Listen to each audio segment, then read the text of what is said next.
সাল্লাল্লাহু আলাইহি ওয়াসাল্লাম জামাত থাকতে হবে, জামাতে যে ইমাম হবে, নেতা হবে, তার কথা শুনতে হবে, মানতে হবে।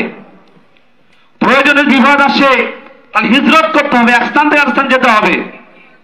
আল জিহাদু বিসাবিলিল্লাহ, আল্লাহর দ্বীন, আল্লাহর আইন প্রতিষ্ঠার জন্য সংগ্রাম চালিয়ে যেতে হবে।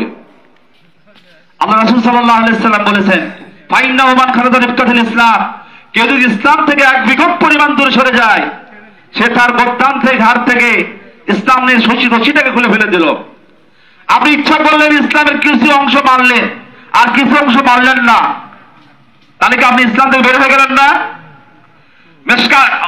আল্লাহ তিরমিজি শরীফের হাদিসে আল্লাহ রাসূল সাল্লাল্লাহু আলাইহি ওয়াসাল্লাম বলেছেন, কেউ যদি জেনে বুঝে কোন জালিমকে, অত্যাচারীকে জানার পরেও যে একটা অত্যাচারী জানেন, জেনে বুঝে তাকে যদি সাপোর্ট করে, সুপারিশ করে, তাহলে সেই ব্যক্তি ইসলাম থেকে বের হয়ে যায়। জোরে নাউজুবিল্লাহ। আমাদের সমাজে যদি আপনারা জেনে বুঝে একজন চাঁদাবাজকে, একজন সন্ত্রাসীকে, একজন অপরাধ সংবাদ দখল করে, এই সমস্ত ব্যক্তিদেরকে যদি জেনে শুনে বুঝে যদি আপনি সাপোর্ট করেন, আপনি কখনো মুসলমান থাকতে পারবেন না। সম্মানিত উপস্থিতি, আল্লাহ রাসূল সাল্লাল্লাহু আলাইহি ওয়াসাল্লাম বিদায় হজের ভাষণে তিনি বলেছেন, তারাক্তু ফিকুম আরবাঈনা লান তাদিল্লু মা তামাসসাকতুম বিহিমা কিতাবাল্লাহি ওয়া সুন্নাত রাসূলিহি। আল্লাহ রাসূল সাল্লাল্লাহু আলাইহি ওয়াসাল্লাম সেদিন বলেছিলেন, আমি আগামী বছর হয়তো তোমাদের সামনে থাকতেও পারি, না থাকতেও পারি।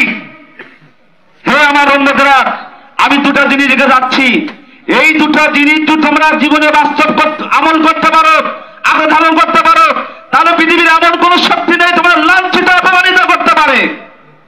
আল্লাহ রাসূল সাল্লাল্লাহু আলাইহি ওয়াসাল্লাম সাহাবীরা বললেন, ইয়া রাসূলুল্লাহ, সেই জিনিস কি?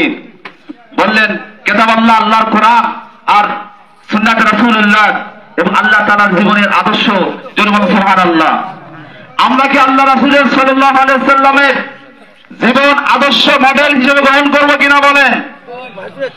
আল্লাহ রাসূল সাল্লাল্লাহু আলাইহি ওয়াসাল্লাম আমাদের নেতা, এই মুহাম্মদ সাল্লাল্লাহু আলাইহি ওয়াসাল্লাম বাদে অন্য যে দরজনে সর্বোচ্চ নেতা নয়, এরা হচ্ছে খেলা। আর আল্লাহ রাব্বুল আলামিন আমাদেরকে এই দুনিয়ায় পাঠিয়েছেন। এই একটা হাদিস তো বলতেছিলাম, হাদিসের মধ্যে রয়েছে, ওয়াদা আলিল জাহিলিয়াতে, কেউ যদি দুনিয়ার দল মত আহ্বানের দিকে তাকে সাড়া দিয়ে যদি সেই দিকে তাকে আহ্বান সাড়া দিয়ে সে দল মুক্ত হয়, আল্লাহ নবী বলছেন মিন জুসা জাহান্নাম, সেই ব্যক্তি তার স্থান করে নিল জাহান্নাম। যেরকম নাউজুবিল্লাহ। আমাদের বুকে এই 54 বছরে জাতীয়তাবাদ বাংলাদেশ জাতীয়বাদী দল, তারা কি কোরআনের কথা বলে? আওয়ামী লীগ ছিল যারা সেকুলারিজম, ধর্মনিরপেক্ষতাবাদ, তারা কি কোরআনের পক্ষে কথা বলেছিল? বরঞ্চ তারা সংবিধান থেকে তারা আল্লাহর প্রতি পূর্ণ আস্থা বিশ্বাস উঠিয়ে দিয়েছিল। কি উঠে যায় নাই? তারা সেখানে 72 সংবিধান কাটাছেড়া করে ওখানে এমন এমন বিষয় লাগিয়ে দিয়েছিল যে তারা পরিপূর্ণ একটা ইসলামকে বাদ দেওয়ার জন্য তার পরিকল্পনা নিয়েছিল। সম্মানিত উপস্থিতি, বাংলাদেশ জামাত ইসলামী 1941 সাল থেকে পর্যন্ত এই দল করে, এই আন্দোলন করে।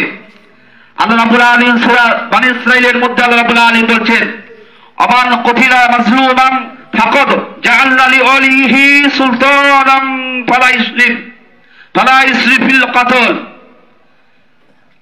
সূরা বনী ইসরাঈলের মধ্যে আল্লাহ রাব্বুল আলামিন যে উম্মতে মুহাম্মাদের উপর 14টা বিধান নীতিমালা দিয়েছিলেন, তার মধ্যে একটা নীতিমালা আল্লাহ তাআলা রাব্বুল আলামিন সাবধান করে দিয়েছেন, বান্দা খবরদার কোন মুসলিমকে, কোন অসহায়কে হত্যা করবে না। যদি হত্যা করো ফাকাদ সুলতানা, তাহলে অলিহি জামি, ওই তার ওয়ারিসদেরকে, তার অনুসারীদেরকে রাষ্ট্রীয় ক্ষমতা দান করে। এবং সুবহানাল্লাহ। পৃথিবীর অধিকাংশ বর্তমান সময়ের মুফাসসিরগণ ওলামায়ে কেরাম বলেছেন, বাংলাদেশ জামাত ইসলামের অসংখ্য নেতাকর্মী জীবন দিয়েছে, রক্ত দিয়েছে, আর আল্লাহ রাব্বুল আলামিন আগামী দিনের বাংলাদেশের পার্লামেন্টে বাংলাদেশ জামাত ইসলামীকে নিরঙ্কুশভাবে বিজয়ী করে তাদেরকে বিজয়ী করে দান করবেন। সুবহানাল্লাহ। আল্লাহ করুন, আল্লাহুম্মা আমিন।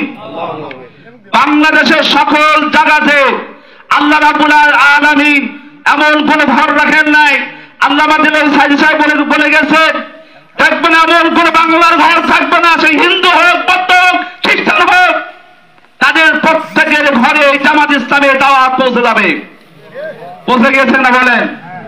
আমি অনেক হিন্দু বাড়াতে যাই, তাদের দুঃখের কথা শুনি, তারা আজকে তারা নিজের পরামর্শ করে। উত্তরপাড়া হিন্দু বাড়ি এখন হরিবাসরের আলোচনা করছে, ওরা কোন আলোচনার মধ্যে বাংলাদেশ জামাত ইসলামী বিএনপি নিয়ে আলোচনা হয়েছে, তারা একচটিয়া হয়ে বলছে আমরা এবার জামাত ইসলামী ভোট দেব। এই বিজয়টা কি জামাত ইসলামের বিজয়? এর জামাত ইসলামের কোন আদর্শের কারণে, কোন ক্ষমতার কারণে হয়েছে না। আল্লাহ তাআলার কোরআনের যে নির্দেশনা, সূরা বানী ইসরাঈলের 33 নম্বরের নির্দেশনা, যেটা ঘটবে আগামীতে, আল্লাহ কোরআনের আইন, কোরআনের আয়াত কোনো মিথ্যা হতে পারে? কখনো মিথ্যা হতে পারে না। সম্মানিত উপস্থিতি, আল্লাহর কোরআনের মধ্যে আল্লাহ রাব্বুল আলামিন আমাদেরকে জান মাল ব্যয় করে জান্নাত ক্রয় করতে বলেছেন। আল্লাহ রাব্বুল আলামিন বলছেন, ইন্নাল্লাহা আশতারা মিনাল মুমিনিনা আনফুসাহুম ওয়া আমওয়ালুহুম বিআন্না লাহুমুল জান্নাহ। আল্লাহ রাব্বুল আলামিন বলছেন, হে ঈমানদারগণ, তোমরা জান এবং মালের বিনিময়ে তোমাদের কাছ থেকে জানটাকে, মালটাকে আমি কিনে নিয়েছি, তার বিনিময়ে জান্নাতটাকে বিক্রি করে দিয়েছি। সুবহানাল্লাহ। সূরা তাওবার 151 নম্বর আয়াত। সূরা বাকারার প্রথম 5 আয়াতের মধ্যে আল্লাহ রাব্বুল আলামিন ইউনফিকুনের কথা বলা হয়েছে। ব্যয় করতে হবে, শুধু নামাজ পড়বেন, রোজা রাখবেন, কিন্তু দরিদ্র মানুষদের মাঝে কিন্তু অর্থ ব্যয় করবেন না, কোন মানুষের বিপদে পাশে দাঁড়ালেন না, তাহলে কি আপনার ইবাদত শুধুমাত্র ইবাদত হবে? যে 5টি কথা বলা হয়েছে, সম্মানিত উপস্থিতি, আমি এই এলাকার একজন সাধারণ একটা সবচাইতে নিকৃষ্ট মানের ডাক্তার, কিন্তু আমার কাছে রাতের বেলা হিন্দু না, মুসলমান না, বিভিন্ন দল মতের লোক আমার কাছে রাতের বেলা আসে। আমি রাতের বেলা উঠে আল্লাহর ভরসা করে চলে যাই, কারণ বাংলাদেশ জামাত ইসলাম আমাদের রিপোর্ট বই একটা সামাজিক একটা কাজের একটা উল্লেখ রয়েছে। সামাজিক কাজের জন্য আমাদের যেতে হয়, ওখানে অনেক হিন্দু বাড়িতে গেলে রাতের বেলা টাকাও চায় না, তাও যায় কি? তাও যায় না। আমাদের যদি আমরা যাই, আমরা যখন মানুষ যত নরম হয় তার তত আরো জুলুম বেশি হয়। আমাদের সমস্যা এই অবস্থা।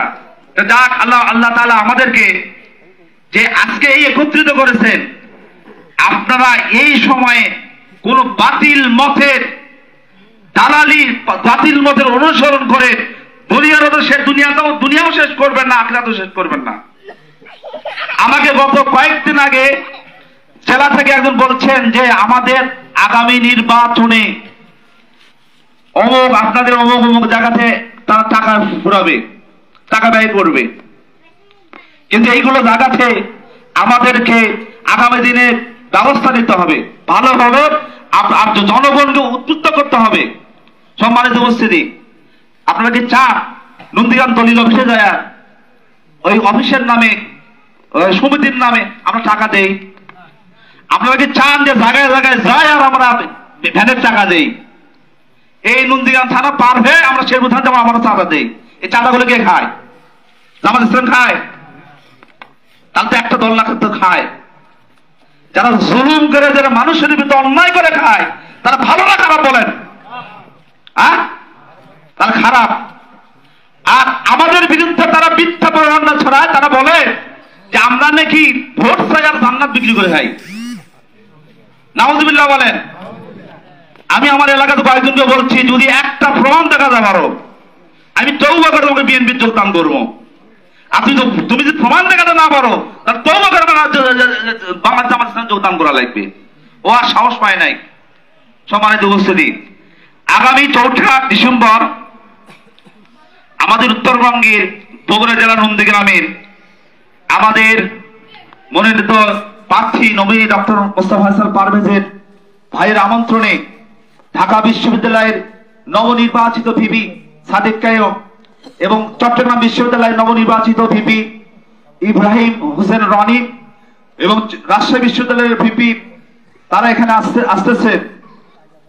এবং গতকাল নন্দীগ্রাম মনসুর হোসেন ডিগ্রি কলেজের মাঠ পরিদর্শন করে গেছেন এবং গতকাল থেকেও আসছেন। পরিদর্শন করে কোথায় গিয়ে লাগাতে হবে, কোন জায়গায় আমাদের যে বড় একটা পদ্মা থাকবে ছবি দেখানোর জন্য, তাও বগুড়াতে নেই, এটা নিয়ে আসতে হবে ঢাকা থেকে। প্রায় এই জন্য 2.5 লক্ষ টাকার মতন খরচ, ডেকোরেশনের খরচ। স্পিকার সাউন্ড সিস্টেম তো আলাদা রয়েছে। তা আমরা এই যে উদ্যোগ নিয়েছি, উত্তরবঙ্গের অনেক জেলা, অনেক থানা এই উদ্যোগটা নিয়েছিলেন, কিন্তু আমাদের মোস্তফা ফয়সাল পারেস ভাই তার কথায় আমন্ত্রণে তারা আসতেছে। আর আমরা বলেছি যে না, আমরা এই নন্দীগ্রামে আমরাই করতে চাই। তা আপনারা কি চান যে চাঁদাবাজ, দখলবাজ, লুটতরাজ থেকে এই নন্দীগ্রামের মাটি এবং এই সমাজকে, এই সাধারণ লোকদেরকে আমরা রক্ষা করতে চাই? আমরা একমাত্র আল্লাহ এবং তার রাসূলের সন্তুষ্ট অর্জনের জন্য, এদেশ এই এলাকার সমস্ত মানুষের ভাগ্য উন্নয়নের জন্য, সমস্ত জুলুম থেকে পরিত্রাণের জন্য বাংলাদেশ জামাত ইসলামের পাশে থাকবেন কিনা বলেন? ইনশাআল্লাহ থাকবো। আমরা সমস্ত চাঁদাবাজকে বয়কট করবেন কিনা বলেন? ইনশাআল্লাহ। আল্লাহ তাআলা আমাদের সকলকে আমাদের ইমানের উপর, আমাদের ইত্তেবার উপর অটল থাকার তৌফিক দান করুন। আমিন। ওয়া মা তাওফীক ইল্লা বিল্লাহ। আসসালামু আলাইকুম ওয়া রাহমাতুল্লাহ। ওরে কত দল দেখেছি, কত জ্বালা সয়েছি, ভুল হবে না এবার ইনশাআল্লাহ ভাইরে, ভুল হবে না এবার ইনশাআল্লাহ। বিজয়ের মার্কা এবার দাড়ি পাল্লা ভাইরে, জনতার মার্কা এবার দাড়ি পাল্লা। বিজয়ের মার্কা এবার দাড়ি পাল্লা ভাইরে, জামাতের মার্কা এলো দাড়ি পাল্লা। কত দল দেখেছি, কত জ্বালা সয়েছি, কত দল দেখেছি, কত জ্বালা সয়েছি, ভুল হবে না এবার ইনশাআল্লাহ ভাইরে, ভুল হবে না এবার ইনশাআল্লাহ। বিজয়ের মার্কা এবার দাড়ি পাল্লা ভাইরে, জনতার মার্কা এবার দাড়ি পাল্লা। বিজয়ের মার্কা এবার দাড়ি পাল্লা ভাইরে, জামাতের মার্কা এলো দাড়ি পাল্লা। চাঁদাবাজ, দখলবাজ, এরা সব ধান্দাবাজ, জনগণ তাদের কথা আর ভুলবে না। ক্ষমতায় যাওয়ার পরে দুর্নীতি যারা করে, সে নেতার মিষ্টি কথাই ভোট দেবে না। চাঁদাবাজ, দখলবাজ, এরা সব ধান্দাবাজ, জনগণ তাদের কথা আর ভুলবে না। ক্ষমতায় যাওয়ার পরে দুর্নীতি যারা করে, সে নেতার মিষ্টি কথাই ভোট দেবে না। সব দল দেখা শেষ, গড়ব এবার দেশ, সব দল দেখা শেষ, গড়ব এবার দেশ। বিজয় হবে হবে ইনশাআল্লাহ ভাইরে, বিজয় হবে হবে ইনশাআল্লাহ। কৃষকের মার্কা এবার দাড়ি পাল্লা ভাইরে, শ্রমিকের মার্কা এবার দাড়ি পাল্লা। প্রবাসীর মার্কা এবার দাড়ি পাল্লা ভাইরে, জামাতের মার্কা এলো দাড়ি পাল্লা। কত দল দেখেছি, কত জ্বালা সয়েছি, কত দল দেখেছি, কত জ্বালা সয়েছি, ভুল হবে না এবার ইনশাআল্লাহ ভাইরে, ভুল হবে না এবার ইনশাআল্লাহ। বিজয়ের মার্কা এবার দাড়ি পাল্লা ভাইরে, জনতার মার্কা এবার দাড়ি পাল্লা। বিজয়ের মার্কা এবার দাড়ি পাল্লা ভাইরে, জামাতের মার্কা এলো দাড়ি পাল্লা। কত দল এলো গেল, সব নেতা দেখা হলো, কপালের দুর্গতি তো আজও গেল না। একসাথে আওয়াজ তোলো, জামাতের প্রার্থী ভালো, লুটেরা চোর ডাকাতার ভোট তো পাবে না। কত দল এলো গেল, সব নেতা দেখা হলো, কপালের দুর্গতি তো আজও গেল না। একসাথে আওয়াজ তোলো, জামাতের প্রার্থী ভালো, লুটেরা চোর ডাকাতার ভোট তো পাবে না। হিন্দু মুসলমান থাকবে না ব্যবধান, হিন্দু মুসলমান থাকবে না ব্যবধান। বিজয় হবে এবার ইনশাআল্লাহ ভাইরে, বিজয় হবেই হবে ইনশাআল্লাহ। তরুণের মার্কা এবার দাড়ি পাল্লা ভাইরে, ছাত্রদের মার্কা এবার দাড়ি পাল্লা। যুবকদের মার্কা এবার দাড়ি পাল্লা ভাইরে, জামাতের মার্কা এলো দাড়ি পাল্লা। কত দল দেখেছি, কত জ্বালা সয়েছি, কত দল দেখেছি, কত জ্বালা সয়েছি। ভুল হবে না এবার ইনশাআল্লাহ ভাইরে, ভুল হবে না এবার ইনশাআল্লাহ। বিজয়ের মার্কা এবার দাড়ি পাল্লা ভাইরে, জনতার মার্কা এবার দাড়ি পাল্লা। দেশ বাঁচাতে ধরো দাড়ি পাল্লা ভাইরে, দেশটা গড়তে ধরো দাড়ি পাল্লা। বিজয়ের মার্কা এবার দাড়ি পাল্লা ভাইরে, জামাতের মার্কা এলো দাড়ি পাল্লা। এই গান মানবতার জন্য